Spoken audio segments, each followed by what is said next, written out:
Okay, hai, Assalamualaikum warahmatullahi wabarakatuh. Okay, untuk hari ini kita akan berjumpa lagi untuk tajuk yang seterusnya iaitu jarak dan skala. Okay, untuk jarak dan skala ni, okay, kita masuk skala adalah nisbah jarak dalam peta dengan jarak sebenar di permukaan bumi. Sebab apa kita ada skala dengan jarak ni? Sebab kita untuk memudahkan kita ukur jarak yang ada di permukaan yang sebenar dan kita letakkan dalam peta. Jadi bila adanya skala dan jarak ini, itu akan memudahkan kita untuk tengok berapa ukuran dia. Jadi dalam skala kita ada tiga jenis skala, iaitu yang pertama ialah skala penyata. Okey, untuk skala penyata kita menggunakan ayat ataupun pernyataan. Di mana contoh kat sini kita dapat lihat adalah 1 cm mewakili 1 kilometer. Untuk skala lurus pula kita ada dua jenis. Kita ada dua jenis, iaitu skala lurus mudah dan juga skala lurus penuh. Untuk skala lurus mudah, dia akan bagi direct, maksudnya mudah untuk kita tengok. Okey, maksudnya kat sini, satu jarak ni adalah 1 km, 2 km, 3 km. Untuk skala penuh, dia lagi penuh, maksudnya dekat sini dia ada bagi yang di berwarna ni, maksudnya 1000 m, dia adalah lebih kurang sama dengan 1 km kat sini. Okey, itu untuk skala lurus mudah dan juga skala lurus penuh. Okey, jadi untuk yang ketiga, skala yang ketiga adalah pecahan wakilan. Untuk pecahan wakilan, kita dia hanya menggunakan nisbah. Maksudnya nisbah kat sini, kalau kamu tengok ada nisbah kat sini kan. Untuk nisbah ni, dia punya nombor kat depan ni adalah jarak yang ada di dalam peta. Jarak dalam peta. Okey, kalau yang 100,000 ni, ini adalah jarak yang ada di permukaan bumi. Okey, jadi ini untuklah tiga jenis skala. Kita ada skala penyata, lurus dan juga skala pecahan wakilan. Kalau saya tanya, okey, antara tiga jenis skala ini, apa skala yang mudah untuk kita tahu? Okey, betul. Maksudnya kita ada skala penyata. Skala penyata ni sangat mudah sebab dia menggunakan ayat. Terus 1 cm mewakili 1 km. Tak adalah macam kita nak tengok macam okey, ni berapa? 1 km ke 1 cm ke? Maksudnya dia terus menyatakan berapa 1 cm tu kepada berapa kilometer. Itu untuk skala. Okey, untuk seterusnya kita pergi kepada jarak. Okey, kita tahu jarak ni merupakan ukuran jauh di antara satu lokasi ke satu lokasi yang lain. Dalam jarak kita hanya ada dua jenis, iaitu kita ada jarak mutlak dan juga jarak relatif. Untuk jarak mutlak ni adalah jarak yang dinyatakan dalam unit meter atau kilometer dan ianya adalah tetap dan tidak berubah. Okey, contoh berapa jarak sekolah dari rumah anda? Dia tak akan berubah dan dia akan tetap selagi anda tidak berpindah ke rumah yang lain. Jadi maksudnya bila ada jarak, jarak yang dinyatakan dalam unit meter atau kilometer dan tidak tetap dan tidak berubah. Okay, jadi untuk yang kedua adalah jarak relatif. Untuk jarak relatif adalah jarak yang dinyatakan dalam kos dan masa. Okay, ingat dalam jarak mutlak, kita kena ingat satu kunci dia adalah dia dalam unit. Okey. Unit meter atau kilometer dan tetap dan tidak berubah. Tapi kalau jarak relatif, dia adalah jarak yang dinyatakan dalam kos dan juga masa. Dia tidak tetap dan boleh berubah-ubah kerana berbagai faktor. Okey, kat sini saya bagi contoh. Contoh kalau kita daripada Sekican ke Sungai Besar, mengambil masa selama 15 minit dengan kos hanya RM15.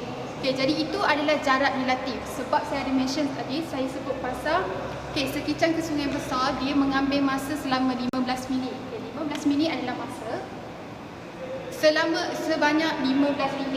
Itu adalah kos. Itu adalah jarak relatif. Okey, untuk contoh kalau saya ada bagi tahu.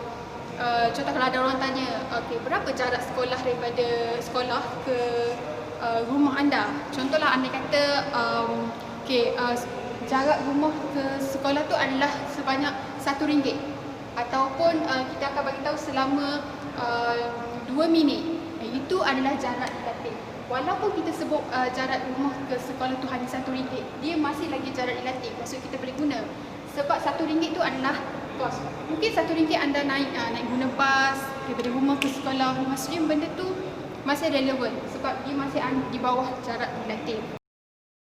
Okey, sekarang saya akan ajar kamu bagaimana untuk mengukur jarak dan skala ini dengan menggunakan 3 barang. Iaitu kita ada kertas, kita ada benang dan juga jangka tolak. Okey, sekarang kita akan menggunakan bahan yang pertama adalah benang. Okey, untuk mengukur jarak menggunakan benang. Okey, apa yang kita dapat lihat kat sini? Contoh soalan kat sini, saya baca. Rahim tinggal di Pekanbaru Sekoh. Beliau bekerja sebagai pegawai JKR di Ladang Tako. Okey, jadi untuk soalan yang pertama, A, berapakah jarak yang dilalui oleh Rahim setiap pagi ke tempat kerja dia? Okey, untuk soalan A, okey, sekarang macam tadi dia ada bagi tahu yang Rahim tinggal di Pekanbaru Sekoh. Okey, jadi untuk Pekanbaru Sekoh, kita dapat lihat yang Pekanbaru Sekoh ni adalah terletak di sini. Okey. Untuk tanda tu kita perlu tandakan X pada Pekanbaru Sekoh. Lepas tu kita bagi pada di mana kedudukan JKR Ladang Tako. Okey, jadi untuk JKR Ladang Tako, kita tandakan X pada tempat dia. Okey, itu adalah jarak antara tempat Rahim bekerja. Okey, jadi untuk kita ukur berapa jarak sebenar dia, okey, menggunakan benang. Mula-mula kita akan pergi pada Pekanbaru Sekoh ni. Okey, jalan dia, okey. Lepas tu kita ikut, okey. Kamu nampak kan dia punya jalan kat sini? Okey. Okey, ukur dia punya benang ni betul-betul ikut apa yang jalan raya yang ada kat peta ni. Okey, sebentar ya saya buat.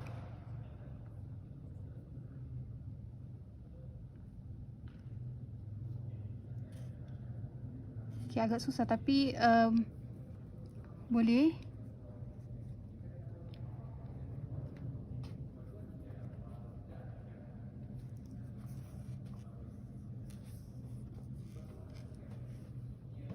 Okey.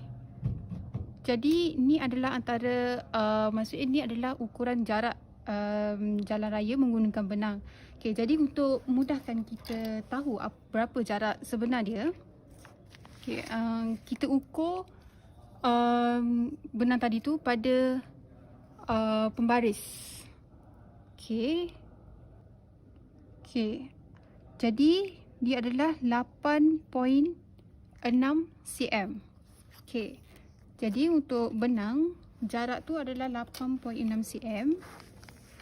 Okey, apa yang kamu dapat lihat dekat sini? Okey, jadi kita tengok pada skala dekat peta ni. Okey, kita dapat lihat kat sini adalah skala dia.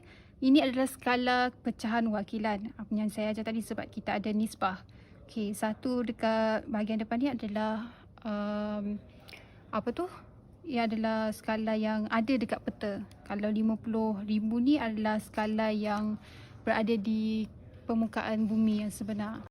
Okey, jadi lepas apa kita kira yang menggunakan benang tadi, kita ada dapat ukurannya adalah 8.6 cm. Okey. Okey, jadi untuk yang skala ni kita tukarkan dia kepada skala penyata, iaitu skala yang menggunakan ayat. Kita akan tukarkan dia menjadi 1 cm mewakili 0.5 kilometer. Okey, jadi selepas kita dapat 1 cm mewakili 0.5 kilometer ini, okey, tadi kan kita ada dapat yang 8.6 cm. Jadi 8.6 cm ini kita akan darabkan dia dengan skala tadi, 0.5 kilometer. Jadi kita akan dapat jawapan dia adalah 4.3 kilometer. Okey, jadi jarak yang dilalui oleh Rahim setiap pagi ke tempat kerja dia daripada Pekanbaru Sekoh hingga ke JKR Ladang Tako ini adalah sebanyak 4.3 kilometer. Okey, itu adalah menggunakan benang.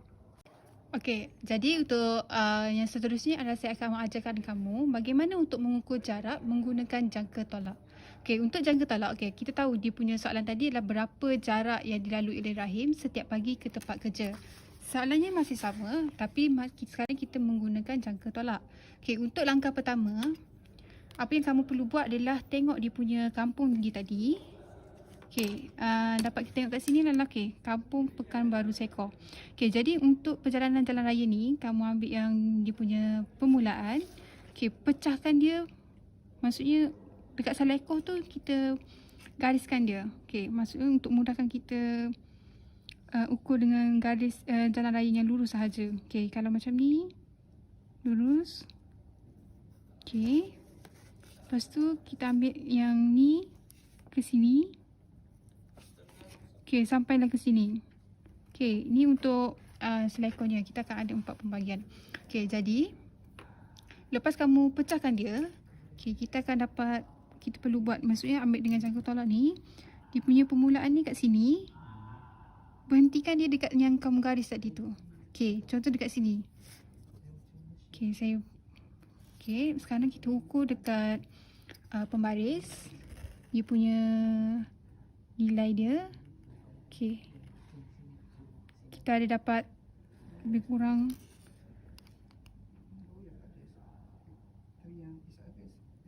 kita ada dapat 0.9. Okay, jadi untuk yang ni kamu tulis dulu dahulu berapa yang kamu dapat. Okay, kita dapat tadi adalah okay, so kita tulislah. Kita dapat 0.9 cm untuk yang pertama.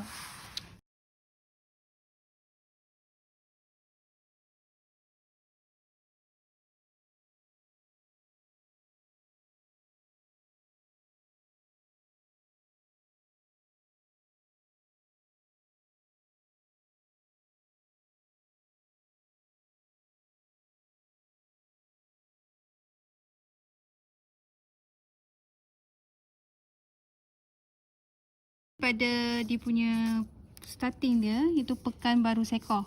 Okay, untuk Pekanbaru Sekor ni, okay, kita ambil dan kita tandakan dia. Macam tadi untuk jangka tolak, kita tanda pada peta. Sekarang kita tanda pada kertas bahagian ni. Okay. Lepas tu kita ambil lagi selekor dia.